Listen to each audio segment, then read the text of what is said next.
അവിനാശും പ്രിയയും തമ്മിൽ നിന്ന് സംസാരിക്കുന്നത് ജ്യോതി കാണുകയാണ്. പെട്ടെന്ന് അവിടേക്ക് പത്മാവതി അമ്മ എത്തുകയാണ്. അമ്മ വരുന്നത് അവരെ അറിയിക്കാൻ വേണ്ടി പ്രിയമോളെ എന്ന് വിളിക്കുകയാണ് ജ്യോതി.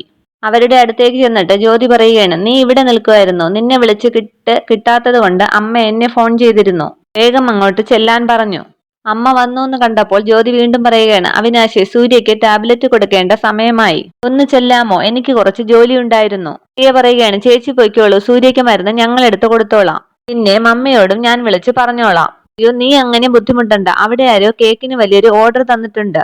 നീ വേഗം ചെന്ന് അത് റെഡിയാക്കി കൊടുക്ക്, ചെല്ലെന്ന് പറയുകയാണ് ജ്യോതി. അവിനാശ് ചോദിക്കുകയാണ്, പ്രിയെ പറഞ്ഞു വിട്ടിട്ട് ജ്യോതിക്ക് എന്തോ അത്യാവശ്യമുള്ളതുപോലെ. ശബ്ദം താഴ്ത്തി ജ്യോതി അവിനാശിനോട് പറയുകയാണ്, നമ്മുടെ ജീവിതം നോക്കേണ്ടത് നമ്മളല്ലേ അവിനാശ്? നമ്മൾ സ്നേഹിച്ചു വളർത്തുന്ന പൂന്തോട്ടത്തിലെ പൂക്കൾ നശിപ്പിക്കാൻ വരുന്ന ചില പട്ടികളുണ്ടല്ലോ, അതിനെ അടിച്ചങ്ങ് ഓടിക്കണം, അല്ലെങ്കിൽ എറിഞ്ഞങ്ങ് കൊല്ലണം. അല്ലെങ്കിൽ പിന്നെ ചെടികളൊക്കെ നശിച്ചു പോവില്ലേ? കാവല് നിൽക്കുന്നത് ഞാനാണെന്ന് പട്ടിക്ക് അറിയില്ലല്ലോ. അവിനാശ് ചോദിക്കുകയാണ്, അത് ശരി, അപ്പോൾ നീ തോട്ടക്കാരിയാണ്. തോട്ടക്കാരി മാത്രമല്ല, അതിന്റെ കാവൽക്കാരി കൂടിയാണ് ഞാൻ. അടിച്ച ആ പട്ടിയുടെ കാലൊടിക്കാൻ എനിക്കറിയാം. ഇതെല്ലാം കേട്ടിട്ട് അമ്മ ചോദിക്കുകയാണ്, എന്താ മൂന്നുപേരും കൂടി മാറി നിന്നൊരു ഗൂഢാലോചന? അല്ലമ്മേ, ഞാൻ ഇവരോട് പൂന്തോട്ടം എങ്ങനെ സൂക്ഷിക്കണമെന്ന് പറഞ്ഞു കൊടുക്കുകയായിരുന്നു. എന്നാൽ അവിനാശ്, എന്നാൽ സൂര്യയുടെ അടുത്തേക്ക് ചെല്ല്, വേഗം ചെല്ല് പ്ലീസ് എന്ന് പറയുകയാണ് ജ്യോതി. നോ എന്ന് പെട്ടെന്ന് ശബ്ദം ഉയർത്തി പറയുകയാണ് പത്മാവതി അമ്മ. നീ എന്തിനാ അവനോട് റിക്വസ്റ്റ് ചെയ്യുന്നത്? സൂര്യ അവന്റെ വൈഫല്ലേ? അവന്റെ ഭാര്യയ്ക്ക് മരുന്ന് കൊടുക്കാൻ നീ എന്തിനെ റിക്വസ്റ്റ് ചെയ്യണം? ഗോ ടു അവിനാശ് എന്ന് പറഞ്ഞാൽ പോരെ? You are Mrs Hitler. അന്നേരം ഒരു ഗാംഭീര്യത്തോടെ ജ്യോതി പറയാണ്, അവിനാശ് യു ഗോ എന്ന് പറയുകയാണ് ജ്യോതി. ഇത് കേട്ട് അവിനാശ് അവിടെ നിന്നും പോവുകയാണ്. അവിനാശ് പോയതിനു ശേഷം പത്മാവതി അമ്മ ജ്യോതിയോട് പറയുകയാണ്, ജ്യോതി മോളെ, കമോൺ, നിന്നോട് എനിക്കൊരു മാറ്റർ പറയാനുണ്ട്. അമ്മയുടെ പിറകെ ജ്യോതിയും അവിടെ നിന്നും പോവുകയാണ്. ദേഷ്യപ്പെട്ട് പ്രിയ അവിടെ തന്നെ നിൽക്കുകയാണ്. പിന്നീട് സൂര്യയുടെ അടുത്തിരിക്കുന്ന അവിനാശിന്റെ അടുത്തേക്ക് പ്രിയ എത്തുകയാണ്. ദേഷ്യപ്പെട്ട് അവിനാശ് പറയുകയാണ്, കണ്ടോ നിന്റെ ചേച്ചിയുടെ അസൂയ, കണ്ടോ നീ? നമ്മൾ സന്തോഷിക്കുന്നത് നിന്റെ ചേച്ചിക്ക് ഇഷ്ടമല്ല. പ്രിയെ, ഇതൊരു മനോരോഗമാണ്, നല്ല ഒന്നാം തരം ഭ്രാന്ത്. നമ്മൾ ഒരുമിച്ച് ജീവിക്കാൻ ഈ ജന്മം ആ ഭ്രാന്തി സമ്മതിക്കില്ല.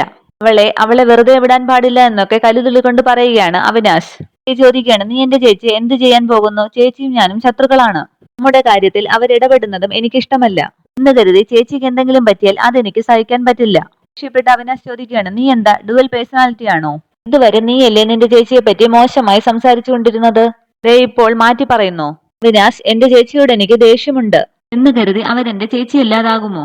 ചേച്ചിയുടെ കാര്യം വിട്ടേക്ക്, നമ്മൾ ഇനി എന്ത് ചെയ്യണമെന്ന് ആലോചിക്കാനൊന്നുമില്ല, ഉടൻ തന്നെ നമ്മുടെ വിവാഹം നടക്കണം. അത് കേട്ട് പ്രിയ സന്തോഷിക്കുകയാണ്. എനിക്ക് സമ്മതമാണ്, പക്ഷേ കല്യാണം നടക്കണമെങ്കിൽ ആദ്യം നീ എന്റെ അച്ഛനെ പറഞ്ഞ് സമ്മതിപ്പിക്കണം. ഞാനോ? പിന്നല്ലാതെ, ഞാനാണോ ഇതൊക്കെ സംസാരിക്കേണ്ടത്? ചേച്ചിക്ക് കിട്ടിയതിന് രണ്ടാം കെട്ടുകാരനെ. അതുപോലെ എന്റെ കാര്യത്തിൽ അത് സമ്മതിക്കാൻ ചേച്ചിയോ അച്ഛനോ ആരും തയ്യാറാകില്ല. എന്റെ കല്യാണത്തിന്റെ കാര്യത്തിൽ ചേച്ചി പറയുന്നതേ അച്ഛൻ കേൾക്കൂ.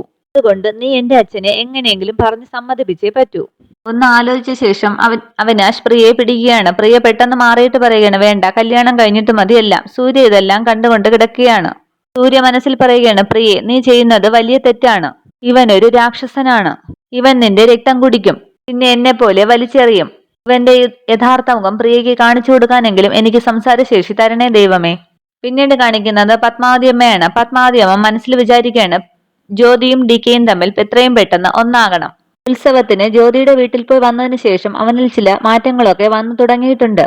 അന്നേരം ജ്യോതി അവിടേക്ക് വരികയാണ്. രണ്ടുപേരുടെയും മനസ്സിൽ സ്നേഹമുണ്ട്. പക്ഷെ അത് വർക്കൗട്ട് ആകണമെങ്കിൽ എന്തു ചെയ്യണം? വാലന്റൈൻസ് ഡേ മാർച്ചിൽ നടത്താമെന്ന് പറഞ്ഞാൽ DK സമ്മതിക്കുമോ? ഡു മൈ ലിറ്റിൽ കണ്ണ, എന്തെങ്കിലും ഒരു വഴി കാണിച്ചു തരണേ എന്നൊക്കെ ചിന്തിച്ചിരിക്കുകയാണ് പത്മാവതി അമ്മ. നേരം ജ്യോതി അമ്മയെന്ന് വിളിച്ചുകൊണ്ട് വരികയാണ്. അമ്മേ, എന്താണ് വലിയ ആലോചന? ബേട്ടി, ഞാൻ നിന്നെ കുറിച്ച് തിങ്ക് ചെയ്യുകയായിരുന്നു. എന്നെ കുറിച്ചോ? അതെ, യു ആർ എ ഫൂൾ. ഞാനോ? അതെ, നീ തന്നെ. അതിന് ഞാനിപ്പോ എന്താ ചെയ്തേ? ഞാൻ നിന്നോടൊരു കാര്യം പറഞ്ഞിട്ട് നീ അത് ചെയ്തോ? എന്ത് കാര്യം? എടി, ഞാൻ നിന്നോട് എന്റെ മോനെ വളയ്ക്കാൻ പറഞ്ഞിട്ട് നീ അത് ചെയ്തോ? ഉത്സവത്തിന് ഇത്രയും ദിവസം അവൻ നിന്റെ കൂടെ നിന്റെ വീട്ടിൽ ഉണ്ടായിരുന്നില്ലേ? എടി, നിനക്കതിന് സാധിച്ചോ? അതാണ് ഞാൻ പറഞ്ഞത്, നീ ഒരു ഫൂളാണെന്ന്. ഓ, അതാണോ കാര്യം? എന്റെ പൊന്നമ്മച്ചി, ഞാൻ ശ്രമിച്ചാലൊന്നും അമ്മയുടെ പൊന്നുമോൻ വളയുമെന്ന് എനിക്ക് തോന്നുന്നില്ല. ഇത് കേട്ട് പിണങ്ങിയിരിക്കുകയാണ് പത്മാവതി അമ്മ. ജ്യോതി ചോദിക്കുകയാണ്, അയ്യോ, പിണങ്ങിയോ? അന്നേരം DK പറഞ്ഞ കാര്യങ്ങൾ ജ്യോതി ആലോചിക്കുകയാണ്. ഞാൻ നിനക്ക് തന്ന ഡെഡ് ലൈൻ ഓർമ്മയുണ്ടല്ലോ? അതുവരെ മാത്രമേ ഉള്ളൂ നിനക്ക് എന്റെ ഭാര്യ പദവി. അത് കഴിഞ്ഞാൽ DKയുടെ ഭാര്യയുടെ വേഷം അഴിച്ചു വെച്ച് നിനക്ക് തിരികെ പോകാം. ഈശ്വര, ആ ഹിറ്റ്ലറിന്റെ മനസ്സിലിരിപ്പ് എങ്ങനെയാണെന്ന് ഞാൻ എങ്ങനെയാണ് അമ്മയോട് പറയുക? പത്മാവതി അമ്മയെ തട്ടി വിളിച്ചുകൊണ്ട് ജ്യോതി ചോദിക്കുകയാണ്, അമ്മ എന്നോട് ശരിക്കും പിണക്കമാണോ? പിണങ്ങല്ലേ അമ്മേ, പിണങ്ങും. ഞാൻ പ്രസവിച്ചില്ലെങ്കിലും നിന്നെ എന്റെ ഡോക്ടറായിട്ടാണ് ഞാൻ കണ്ടത്. പക്ഷെ നിനക്ക് എന്നോട് ഒരു സ്നേഹവും ഇല്ല. അയ്യോ അങ്ങനെ പറയല്ലേ അമ്മേ എന്ന് പറഞ്ഞ് പത്മാവതി അമ്മയുടെ കാലൊക്കെ തടവുകയാണ് ജ്യോതി. ഈ വീട്ടില് എന്നോട് ഇത്തിരിയെങ്കിലും സ്നേഹം കാണിക്കുന്നത് അമ്മയാണ്. എന്റെ പെറ്റമ്മയെ പോലെ തന്നെയാണ് എനിക്ക് ഈ അമ്മയും. എന്നിട്ട് ഞാൻ ആവശ്യപ്പെട്ട ഒരു കാര്യം നീ എനിക്ക് തന്നോ?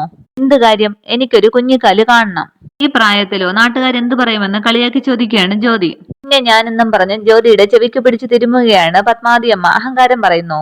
ഈ പ്രായത്തിൽ കുഞ്ഞിക്കാല് കാണുന്നതിന് എന്താ ഒരു കുഴപ്പം? നീ എന്റെ മോന്റെ കുഞ്ഞിനെ ഡെലിവറി ചെയ്ത് ഒരു കുഞ്ഞിക്കാല് കാണിക്കുന്ന കാര്യമാണ് ഞാൻ പറഞ്ഞത്. ഞാനോ എന്ന് ചോദിക്കുമ്പോൾ പത്മാവതി പറയുകയാണ്, അല്ല അപ്പുറത്തെ വീട്ടിലെ ശാന്ത. എടേ നിന്നോട് സീരിയസ് ആയിട്ടൊരു മാറ്റർ പറയുമ്പോൾ എന്നെ കളിയാക്കുകയാണോ? അമ്മയമ്മേ വീടമ്മേ എനിക്ക് വേദനിക്കുന്നു എന്ന് ജ്യോതി പറയുകയാണ്. ചെവി വിട്ട ശേഷം പത്മാവതിമ പറയുകയാണ്, എത്രയും പെട്ടെന്ന് എന്റെ ആഗ്രഹം സാധിച്ചു തരണം. എന്റെ പൊന്നമ്മേ, അമ്മയുടെ മോന്റെ സ്വഭാവം വെച്ചിട്ട് ഈ ജന്മത്ത് അമ്മയുടെ ആഗ്രഹം സാധിക്കാൻ പോകുന്നില്ല. അധികം താമസിയാതെ അമ്മയുടെ ഹിറ്റ്ലർ മോൻ എന്നെ ഇവിടെ നിന്ന് അടിച്ചു പുറത്താക്കും.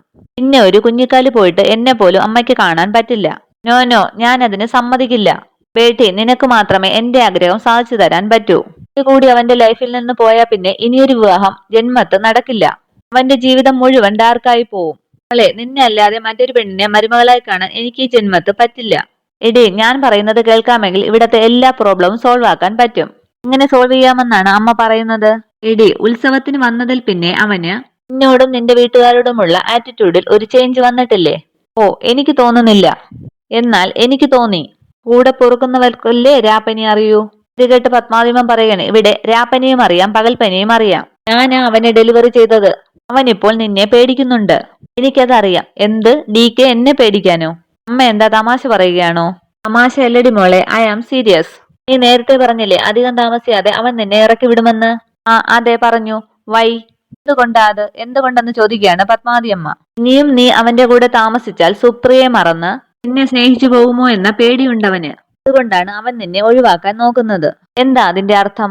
വാട്ട് ഈസ് ദ മീനിങ് എന്ന് ചോദിക്കുകയാണ് പത്മാവതി അമ്മ. ആർക്കറിയാം?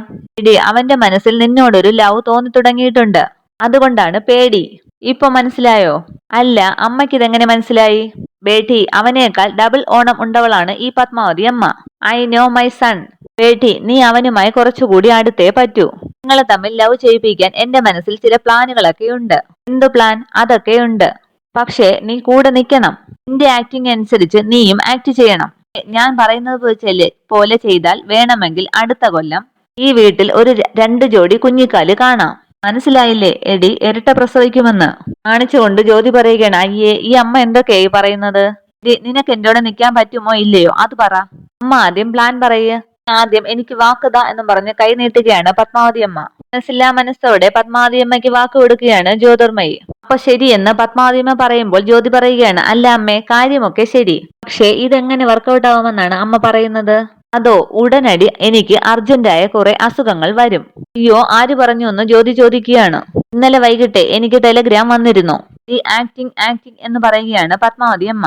എന്റെ അമ്മയെ ഇതെങ്ങാനും പിടിക്കപ്പെട്ടാലുണ്ടല്ലോ, ആ ഹിറ്റ്ലർ അമ്മയ്ക്ക് പകരം എന്നെ കൊണ്ട് ആശുപത്രിയിൽ കിടത്തും. പിന്നെ ഇഞ്ചക്ഷനും ട്രിപ്പും മാത്രമല്ല, അനസ്തേഷ്യ പോലും തരാതെ ഒരു സർജറി അങ്ങ് നടത്തും. എന്റെ അമ്മയെ എനിക്ക് പേടിയാകുന്നു. നോ പേടി, ഈ മദർ ഇല്ലേ നിന്റെ കൂടെ. നീയെ നന്നായിട്ടൊന്ന് ആക്ട് ചെയ്താൽ മതി. ബാക്കിയൊക്കെ ഞാൻ ഏറ്റു. Acting is a art. അഭിനയമേ ഒരു കലയാണെന്ന്. അത് നിനക്ക് ഞാൻ പഠിപ്പിച്ചു തരും. കേട്ട മനസ്സിൽ ജ്യോതി പറയുകയാണ്, ഈശ്വര, ഈ അമ്മ എന്നെ കൊലയ്ക്ക് കൊടുക്കുമെന്നാണ് തോന്നുന്നത്. പിന്നീട് കാണിക്കുന്നത് താഴേക്കിറങ്ങി വരുന്ന DK ആണ്. അന്നേരം താഴെ പത്മാവതി അമ്മ പാട്ടൊക്കെ പാടി സാരിയെ കൊടുത്ത് നിൽക്കുകയാണ്. ചോദിക്കുകയാണ്, അമ്മ ഇന്ന് വലിയ സന്തോഷത്തിലാണല്ലോ? അതെ, ഒരു കുഞ്ഞിക്കാല് കാണാൻ പോകുമല്ലേ. കുഞ്ഞിക്കാലോ? ആരുടെ കാല്? ഇത് കേട്ട് പെട്ടെന്ന് വിക്കി പത്മാവതി പറയാണ്, my son, sky is blue. ഭൂമിക്ക് ഇഷ്ടത്തിന്റെ കളറാണ്. ആദ്യം കൊറോണ വന്നു, നമ്മൾ പേടിച്ചു. പിന്നെ വാക്സിൻ വന്നു, അപ്പോ കൊറോണ പേടിച്ചു. ഇത് കേട്ട് DK ചോദിക്കുകയാണ്, അമ്മ എന്താ പിച്ചും പേയും പറയുകയാണോ? എങ്കിലും ആ ബേക്കറിക്കാരിയുടെ കൂടി അമ്മയുടെ തലയിലെ 1-2 പിരി പോയോന്ന് എനിക്ക് സംശയമുണ്ട്. വീണ്ടും ഒരു സ്റ്റൈല് താൻ പാട്ട് പാടിയിട്ട് ചോദിക്കുകയാണ്, ഈ പാട്ട് നീ എവിടെയെങ്കിലും കേട്ടിട്ടുണ്ടോ? DK പറയാണ്, ഞാനൊന്നും കേട്ടിട്ടുമില്ല. ഞാനിപ്പോൾ അമ്മയോടൊന്നും ചോദിച്ചിട്ടുമില്ല. അമ്മയുടെ ഇഷ്ടം പോലെ പാട്ടും പാടി നടന്നോ. അത്രയും പറഞ്ഞ് അവിടെ നിന്ന് ഓടിപ്പോവുകയാണ് DK. പറയുകയാണ്, ഹോ, രക്ഷപ്പെട്ടു. ഒന്നും മനസ്സിലായിട്ടില്ല. വീണ്ടും പാട്ടൊക്കെ പാടി അവിടെ നിന്ന് സന്തോഷിക്കുകയാണ് പത്മാവതി അമ്മ. ഭഗവാനെ, ഒരു കുഞ്ഞുകാല് കാണാൻ ഞങ്ങളെ അനുഗ്രഹിക്കണേ കൃഷ്ണ എന്ന് പറഞ്ഞ് പ്രാർത്ഥിക്കുകയാണ് പത്മാവതി അമ്മ. പിന്നീട് കാണിക്കുന്നത് കാസറ്റുമായി നിൽക്കുന്ന ജയരാമനെയാണ്. ജയരാമൻ പറയുകയാണ്, ഈ കാസറ്റിലുള്ള ബാക്കിയുള്ള വോയിസ് കൂടി കേട്ടാലേ ഒരു തീരുമാനത്തിൽ എത്താൻ പറ്റൂ. DKക്കെതിരായി സുപ്രിയയുടെ എന്തെങ്കിലും ഒരു വോയിസ് ഇതിനകത്തുണ്ടെങ്കിൽ എത്രയും പെട്ടെന്ന് DKയെ അറസ്റ്റ് ചെയ്യണം.